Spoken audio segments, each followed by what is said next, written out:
జాతీయవాదాన్ని సనాతన ధర్మాన్ని దేశానికి రెండు కండ్లుగా భావిస్తే మాతో కలిసి మీరు నినదించండి, మాకు తోడుగా నిలవండి. కింద కనిపిస్తున్న అకౌంట్ డీటెయిల్స్ కి, ఫోన్ పేకి, గూగుల్ పేకి ఆర్థికంగా చేయూతనందిస్తూ మాకు అండగా నిలవండి. ఆర్థికంగా మీ చేయూత మాకెంతో అవసరం. నమస్తే, వెల్కమ్ టు అవర్ వాయిస్. నేను జర్నలిస్ట్ నవత. సనాతన ధర్మం మీద, మోదీ మీద భారతదేశంలోనే కాదు, కెనడా లాంటి దేశాలలో కూడా విషం చిమ్మే వాళ్ళు చాలా మంది ఉన్నారు. ఎందుకు అంటే నేను చాలా సందర్భాల్లో మళ్ళీ చెప్తున్నాను సనాతన ధర్మాన్ని కాపాడటంలో మోదీ ఎప్పుడు ముందుంటారు. మోదీ గవర్నమెంట్ ఫామ్ అయిన తర్వాత భారతదేశం అన్ని రంగాలుగా కూడా ముందుకు వెళ్ళడమే కాదు, శత్రు దేశాలను భయపడుతూ, అలాగే చాలా పెద్ద దేశాలుగా చెప్పుకునే దేశాలు కూడా ఈ రోజు భారత్ ఏం చెప్తుంది అని ఎదురు చూస్తూ భారత్తో స్నేహపూర్వకంగా ఉండాలి అని కోరుకుంటున్నాయి.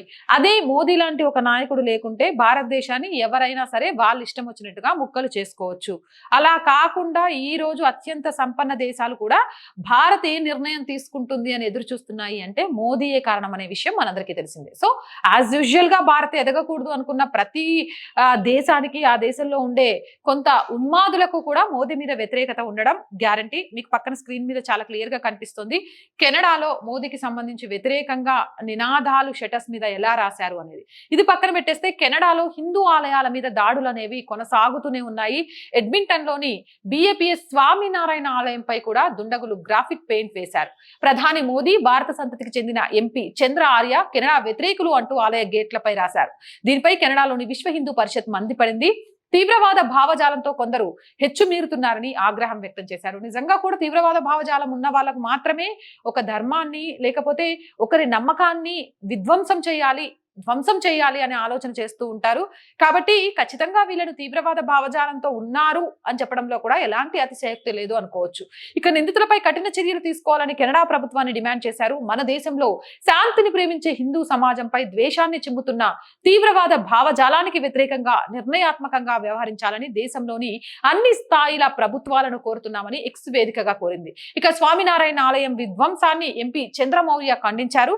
ఎడ్మింటన్ లో బిఏపిఎస్ స్వామినారాయణ ఆలయం మళ్లీ ధ్వంసమైంది. ఖలిస్తానీ వేర్పాటువాదులు ఇలాంటి గ్రావిటీలు తరాయడం ఇదే మొదటిసారి కాదు. గత కొన్నేళ్లుగా గ్రేటర్ టొరంటో, బ్రిటిష్ కొలంబియా, కెనడాలోని ఇతర ప్రాంతాల్లో హిందూ దేవాలయాలను ద్వేషపూరిత గ్రాఫిటీలతో విధ్వంసానికి గురి చేస్తూనే ఉన్నారని ఎక్స్ లో పేర్కొన్నారు. కెనడాలోని హిందూ దేవాలయాలపై ఇలాంటి దాడులు తరచూ జరుగుతూనే ఉంటాయని ఆగ్రహం వ్యక్తం చేశారు. ఏదేమైనా కానీ ఇక్కడ మనం మాట్లాడుకోవాలి. ఖలిస్తానీ వేర్పాటువాదులు మన సనాతన ధర్మాన్ని నాశనం చేయాలి అని ప్రయత్నం చేస్తుంటే మన భారతదేశంలో పంజాబ్ ప్రజలు మాత్రం ఖలిస్తానీ తీవ్రవాదిని పార్లమెంటుకు పంపించాలి అనుకున్నారు. అసలు చూడండి ఒకసారి ఆలోచనలు.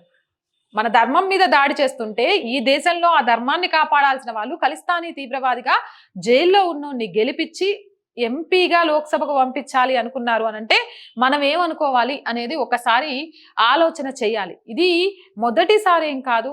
భారతదేశ వ్యాప్తంగా భారతదేశానికి పెరుగుతున్న పేరును ప్రపంచంలో ఒక మూక అనేది నచ్చటం లేదు. ఆ మూకకు విధ్వంసాలు సృష్టిస్తూ సనాతన ధర్మాన్ని ఎప్పుడు హేళన చేయాలని చూస్తూ ఉన్నారు. ధర్మాన్ని ఎంత అణచివేయాలని చూస్తే అంతే ఎత్తున ఉవ్వెత్తున ఎగిసి పడుతూనే ఉంటుంది. అండ్ ఇలాంటి ఉగ్ర చర్యలు, ఇలాంటి తీవ్రవాద ఆలోచనలు, ఇలాంటి మతోన్మాద ఏమంటారు మనుషులు ఎంతగానం పెరుగుతూ ఉంటే దానికి ఒక టైం వరకు వెయిట్ చేసి ఆ తర్వాత అధర్మాన్ని ఎలా కాలరూపం లేకుండా చెయ్యాలి అనేది కూడా ధర్మానికి తెలుసు.